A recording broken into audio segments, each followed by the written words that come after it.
وسلام على عباده الذين اصطفى خصوصا على أفضل رسله وسيد الأنبياء ماحي الذنوب والخطا منبع الجود والعطاء صاحب الشفاعة والمقام والحمد واللواء الذي دنا فتدلى فكان قاب قوسين أو أدنى محمد المصطفى أحمد المجتبى وعلى آله الكرماء والشرفاء وأصحابه هم أهل التقى والنقى ومن تبعهم بالإحسان إلى يوم الجزاء. أما بعد فأعوذ بالله من الشيطان الرجيم. بسم الله الرحمن الرحيم. وقضى ربك ألا تعبدوا إلا إياه وبالوالدين إحسانا إما يبلغن عندك الكبر أحدهما أو كلاهما فلا تقل لهما أف ولا تنهرهما وقل لهما قولا كريما. صدق الله العظيم وصدق رسوله النبي الكريم. إن الله وملائكته يصلون على النبي يا أيها الذين آمنوا صلوا عليه وسلموا تسليما. درود پاک پڑھ لیجئے. اللهم صل على سيدنا ومولانا محمد وعلى آل سيدنا ومولانا محمد وأصحاب سيدنا ومولانا محمد خصوصا على سيدنا أبي بكر وسيدنا عمر وسيدنا عثمان وسيدنا علي وسيدتنا زينب وسيدتنا رقية وسيدتنا أم كلثوم وسيدتنا فاطمة وسيدتنا زينب وسيدنا حسن وسيدنا حسين وعلى آله وصحبه أجمعين. گنج بخش فیض عالم مظہر نور خدا ناقص آرا پیر کامل کامل آرا رہنما. معزز و محتشم جملہ سامعین و حاضرین، بزرگ و دوست و عزیزان جی قدر، علماء کرام، مشائخ اعظام، سب کی خدمت میں السلام علیکم ورحمۃ اللہ وبرکاتہ. آج کا یہ پروقار ایصال ثواب کا پروگرام خاص طور پر محترم المقام جناب انوار صاحب کی والدہ ماجدہ مرحومہ مغفورہ اور طبعاً ان کے والد گرامی جناب حاجی غلام مصطفیٰ صاحب ان کے ایصال ثواب کے لیے انعقاد پذیر ہے. محترم عبدالستار صاحب نے اپنی کیفیات اور اپنی محبتوں کا اظہار فرمایا. اللہ تعالیٰ آپ سب کو اس نسبت کے احترام پر جزائے خیر عطا فرمائے. میں مختصر وقت میں جو موضوع ہے اس حوالے سے کچھ باتیں عرض کرنے کی جسارت کرتا ہوں. ہر انسان معاشرتی حیوان ہے اور معاشرے کے ساتھ جڑا ہوا ہے اور رشتوں اور تعلقات کی ایک کہکشاں اور ایک گلشن میں بستا ہے. وہ اپنی زندگی میں اپنے عمر کے ساتھ مختلف رشتوں کے ساتھ اس کا تعلق بنتا ہے، کچھ وقت کے لیے قائم رہتا ہے،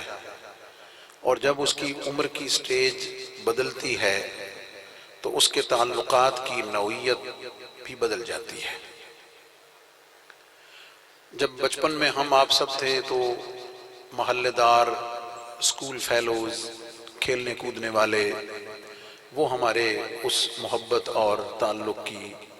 اس سرکل اور اس کہکشاں کی زینت بنے. جب آگے کالج یونیورسٹی لائف میں آئے تو پھر نئی کہکشاں سجی. پھر جب اپنی عملی زندگی میں ہم میں سے ہر ایک نے قدم رکھا تو اپنی اپنی فیلڈ کے مطابق پھر رشتوں، محبتوں اور تعلقات کی نئی کہکشاں سجی.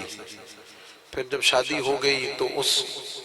سسرالی رشتے کی مناسبت سے پھر اس رشتوں میں کچھ اضافہ ہوا، کچھ ایڈیشن ہوا. یہ سلسلہ چلتا رہتا ہے. پھر جب اولاد ہو جاتی ہے پھر نئے رشتوں کی کہکشاں سجتی ہے جس میں انسان اپنے بیٹی بیٹوں کے حوالے سے جو جہاں رشتے قائم کرتا ہے پھر وہ رشتے ایک اس میں ایڈ ہوتے ہیں. یہ سفر رشتوں کا ایڈ ہونے کا، ٹوٹنے کا، ہٹنے کا، پیچھے یہ گھٹتا بڑھتا جڑتا آگے بڑھتا رہتا ہے. اور عمر کے مطابق، حالات کے مطابق اور اپنے بینیفٹس کے مطابق انسان اپنے رشتوں کی ترجیحات بھی بدلتا رہتا ہے۔ ایک وقت بچپن میں ایسا ہوتا ہے جب انسان سوچتا ہے کہ بھائیوں اور بہنوں کے سوا تو زندگی ہی کوئی نہیں ہے، لیکن زندگی میں پھر کبھی ایسا وقت بھی آ جاتا ہے کہ جب انسان اپنی اولاد کی وجہ سے اور اپنے دیگر رشتوں کی وجہ سے اپنے بہن بھائیوں سے بھی منہ موڑ لیتا ہے، اور وہ ان کے بغیر جینا ہی نہیں بلکہ ان کے بغیر زندہ رہنے میں ہی عافیت سمجھتا ہے۔ یہ میں نے آپ کو ایک اوور ویو سا دیا ہے کہ جن رشتوں اور تعلقات سے میں آپ ہم سب گزر رہے ہیں اور آگے بڑھ رہے ہیں، اور جب تک ہم زندہ ہیں یہ اسی طرح جڑتا رہتا ہے۔ آئیے ان رشتوں کو ایک لسٹ کر لیتے ہیں اور ذرا ترتیب دیتے ہیں۔ آپ اپنے بچپن کے دوستوں کو، جوانی کے دوستوں کو، شادی کے وقت کے دوستوں کو، شادی کے بعد کے دوستوں کو اگر آپ لسٹ کریں تو پھر آپ میں سب اس میں کلیئر ہیں کہ زندگی میں پھر دوست پیچھے رہ جاتے ہیں اور جو خونی اور رشتے تعلقات ہیں وہ آگے بڑھ جاتے ہیں۔ پھر آپ ان رشتوں میں ترتیب دے لیجئے تو پھر اس کے بعد اولاد کے حوالے سے جو رشتے ہوتے ہیں، اپنے اہل خانہ کے حوالے سے جو رشتے ہوتے ہیں وہ پھر ترجیح پا جاتے ہیں، وہ آگے بڑھتے ہیں اور انسان ان کے اندر رہتا ہے۔ اس رشتوں کی کہکشاں اور گلستان میں آپ ترتیب دیتے ہوئے، نکالتے ہوئے، ایڈ کرتے ہوئے زندگی کے سفر کو بڑھاتے چلے جائیں۔ زندگی میں 2 رشتے ایسے ہوں گے، صرف 2 رشتے۔ آپ بچپن میں ہیں تو بھی آپ ان کے ساتھ ہیں، آپ جوانی میں ہیں تو بھی آپ ان کے ساتھ ہیں، آپ کی شادی نہیں ہوئی تو بھی آپ ان کے ساتھ ہیں، آپ کی شادی ہو گئی آپ پھر بھی ان کے ساتھ ہیں، آپ اپنے گھر میں ہیں تو بھی ان کے ساتھ ہیں، آپ جوان ہیں تو بھی ان کے ساتھ ہیں، آپ خود باپ بن گئے تو بھی ان کے ساتھ ہیں، آپ بوڑھے ہو گئے ہیں پھر بھی آپ ان کے ساتھ ہیں۔ وہ ان رشتوں کی لسٹ میں اگر آپ فطرتی طور پہ ٹاپ آف دا لسٹ رکھنا چاہیں تو وہ 2 رشتے خوبصورت، ایک ماں کی ہے اور ایک باپ کا ہے۔ یہ فطرتی ترتیب ہے، یہ فطرتی ترتیب ہے، اور اگر آپ اس سے کہیں ڈینائی کرتے ہیں، آپ اگر اسے کہیں اگنور کرتے ہیں اور آپ اس ترجیح کی اس لسٹ کو اگر آپ ان بیلنس کر دیتے ہیں، آپ فطرت سے جنگ کرتے ہیں، آپ فطرت کے خلاف کرتے ہیں۔ اور یاد رکھیں، انسان جب بھی فطرت سے لڑتا ہے اس کی ہار ہوتی ہے، فطرت جیتتی ہے، اور جب وہ فطرت کے مطابق چلتا رہتا ہے تو پھر جیت اس کی ہوتی ہے، باقی ساری چیزیں ہار جاتی ہیں۔ نتیجہ، اتنا اہم رشتہ جس کی اہمیت میں اگر ایڈ کرتا چلوں، رب کائنات کی بے حد و بے حساب شانیں ہیں جن کو نہ بیان کیا جا سکتا ہے نہ لکھا جا سکتا ہے۔ ان شانوں میں اس نے اپنا تعارف انسان کے لیے بنیادی طور پر 2 صفات سے کرایا ہے۔ پہلی صفت اس کی رحمت کی ہے اور دوسری صفت اس کی ربوبیت کی ہے۔ آپ جب بھی کلام الہی کی ابتدا کریں تو آپ بسم اللہ الرحمن الرحیم سے آغاز کرتے ہیں۔ اللہ رب العزت کے معروف 99 اسماء گرامی اسماء الحسنہ ہیں، ہر ایک کا اپنا جلوہ ہے، اپنا رنگ ہے، لیکن رب کائنات نے ان 99 اسماء الحسنہ میں اپنا تعارف کرانے کے لیے بسم اللہ میں جو صفت اور جو صیغہ اپنے لیے منتخب فرمایا ہے وہ 2 لفظ ہیں، ایک رحمان ہے ایک رحیم ہے، اور گرامرلی دونوں رحمت سے نکلے ہوئے، دونوں رحمت سے نکلے ہوئے۔ کیا مطلب؟ اللہ رب العزت کی ساری شانیں، اس کے سارے جلوے ایک سے بڑھ کر ایک ہیں، لیکن رب کائنات اپنا تعارف کرانے کے لیے سب سے پہلے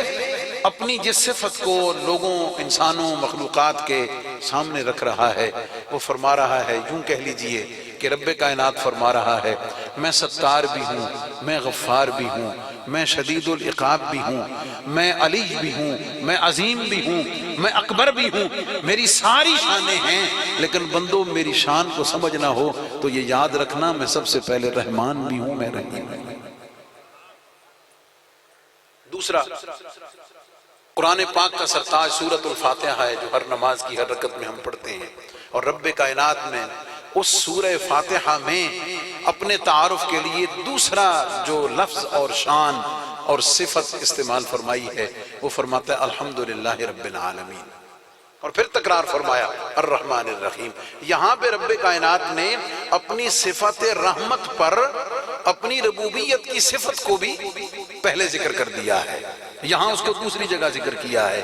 کہ تمام تعریفیں اس ذات، اس اللہ کے لیے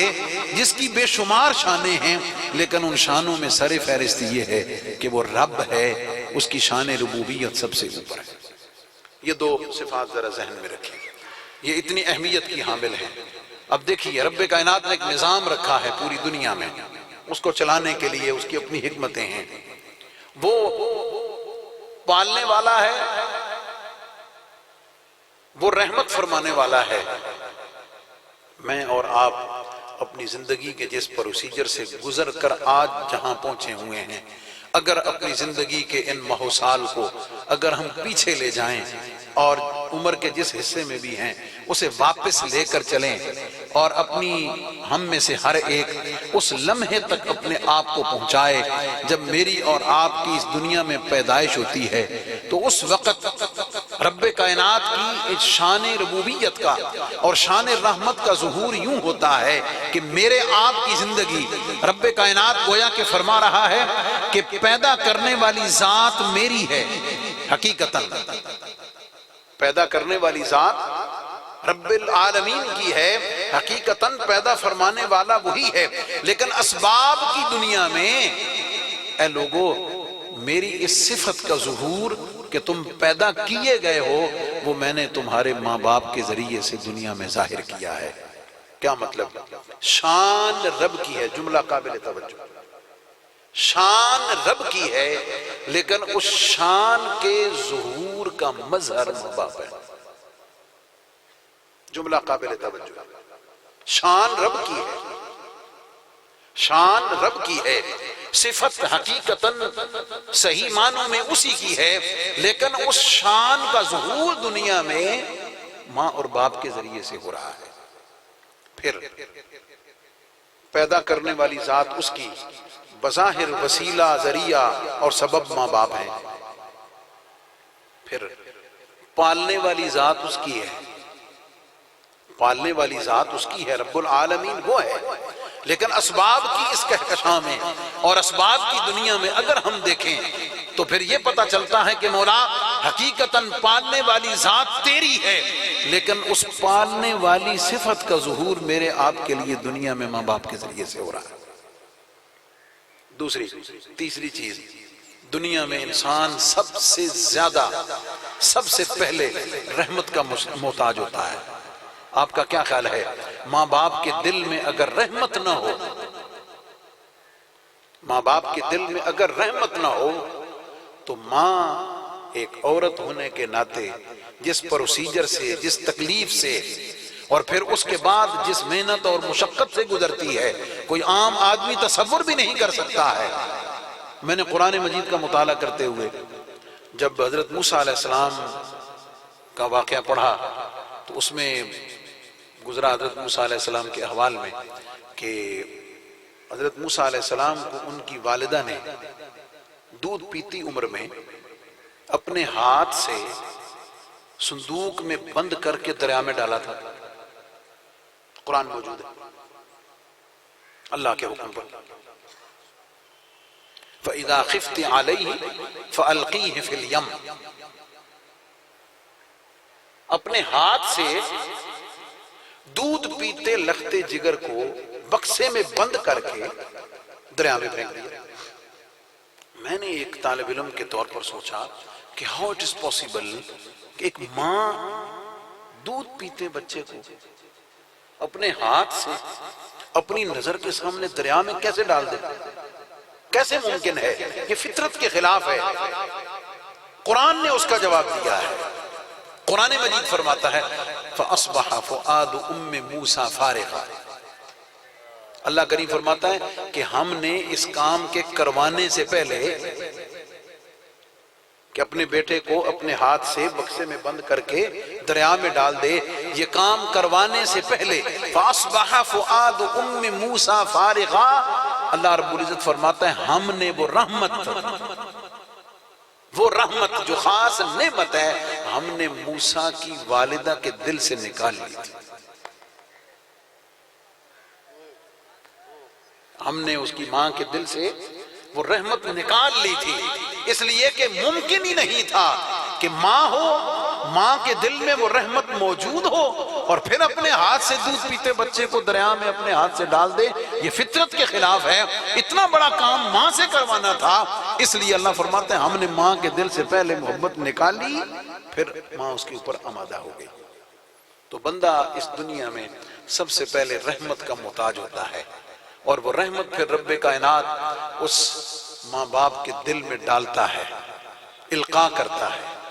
اور اس کے جذبے کو فراواں کر کے اس کو بڑھاتا ہے، جس کے نتیجے میں اس رب کی عطا کردہ رحمت کے نتیجے میں ماں کی نیندیں اڑ جاتی ہیں، ماں کا آرام اس کو اپنا آرام بھول جاتا ہے، اس کو اپنا کھانا پینا سونا آرام اس کو بھول جاتا ہے۔ اب اس کا کھانا، اس کا پینا، اس کا آرام، اس کا سونا، اس کا جاگنا اس کے ننھے بچے کے سونے جاگنے اور آرام میں ہوتا ہے۔ یہ کیوں ہوتا ہے؟ یہ رب کائنات کی اس صفت رحمت کی وجہ سے ہوتا ہے جو اللہ تعالیٰ اس ماں کے دل میں ڈالتا ہے۔ میں اس کو ذرا آسان کر کے سمجھا اس کو، اور یہ حقیقی بات ہے، مجھے باتیں گھڑنے کی ضرورت نہیں، اس لیے کہ حقیقت کی دنیا میں باتیں اتنی موجود ہیں تو گھڑنے کی کیا ضرورت ہے؟ ٹھیک ہے؟ میری ایک عزیزہ جاننے والی، ان سے اس کی فرینڈ نے پوچھا، ٹھیک ہے، عزیزہ کے ہاں بیٹا تھا تو فرینڈ اس کو ملنے آئی ہوئی تھی، وہ ان میرڈ تھی فرینڈ اس کی، تو اس نے بچے کو دھویا، ٹھیک ہے، جب وہ دھو کر لائی نا، اس کی فرینڈ پوچھتی ہے کہ تمہیں بو نہیں آتی؟ تمہیں بو نہیں آتی اس کام کے کرتے ہوئے؟ تمہیں اسمیل نہیں آتی ہے؟ اللہ اکبر، کیا جواب دیا اس نے؟ کہا بات یہ ہے اپنا ہو تو اسمیل نہیں آتی ہے، دوسرا ہو تو اس کی اپنا ہو تو اسمیل نہیں آتی۔ یہ چیز کیوں ختم ہو جاتی ہے؟ یہ فطرتی طور پر نیچرلی یہ حس کیوں ختم ہو جاتی ہے؟ وہ چھری کا کام کاٹنا ہے، لیکن رب کا جب حکم آ جائے تو اسماعیل کے گلے پر ہوتے ہوئے بھی کاٹتی نہیں ہے۔ آگ کا کام جلانا ہے، لیکن جب ابراہیم کو اپنے خلیل کو اس میں ڈالا جائے وہ گل و گلزار ہو جاتی ہے۔ یہ رب کائنات کی عطا کردہ رحمت کا ثمر ہوتا ہے کہ اس کی اولاد جب یہ کام کرتی ہے، ماں کو نہ وہ تکلیف ہوتی ہے نہ اس سے کوئی بدبو آتی ہے، بلکہ اس کام کرنے میں وہ خوشی اور راحت محسوس کرتی ہے۔ یہ صفت رحمت کی وجہ سے جو رب کائنات ان خاص ایام میں ماں کے دل میں وفور کے ساتھ پیدا کر دیتا ہے، جس کے نتیجے میں ورنہ فطرتی طور پر عام دنیا کے نظام میں، اور اگر یہ ریلیشن نہ ہو تو کسی اور کے لیے ایسا کرنا ممکن ہی نہیں ہے۔ یہ جو رشتے ہوتے ہیں نا جناب، سوتیلا باپ اور سوتیلا ماں، اس فرق کی وجہ یہ ہو جاتی ہے کہ قدرت نے جو تعلق خون کا، دودھ کا، فطرت کا اپنی اولاد کے ساتھ رکھا ہوا ہوتا ہے ماں باپ کے لیے، اور اولاد کا ماں باپ کے لیے چونکہ وہ کسی اور کے ساتھ ہوتا ہی نہیں ہے، اس لیے اولاد کی تکلیف کی جو تکلیف ماں باپ کو ہوتی ہے اور اولاد کی خوشی کی جو خوشی ماں باپ کو ہوتی ہے وہ کائنات میں کسی اور رشتوں کو نہیں ہو سکتی ہے، اس لیے کہ وہاں خون کا تعلق ہے، وہاں جسم سے جسم بننے اور جڑنے کا تعلق ہے، وہاں دودھ کا اور روح کا تعلق موجود ہوتا ہے، اس لیے اس رشتے کا کائنات میں کوئی اور بدل نہیں ہوتا ہے۔ تو رب کائنات پیدا کرنے والا ہے، حقیقتاً وہی مالک ہے، وہی رازق ہے، وہی رحم فرمانے والا ہے، لیکن رب کائنات کی ان صفات کا ظہور پیدا کرنے والی صفت کا، صفت خالقیت کا،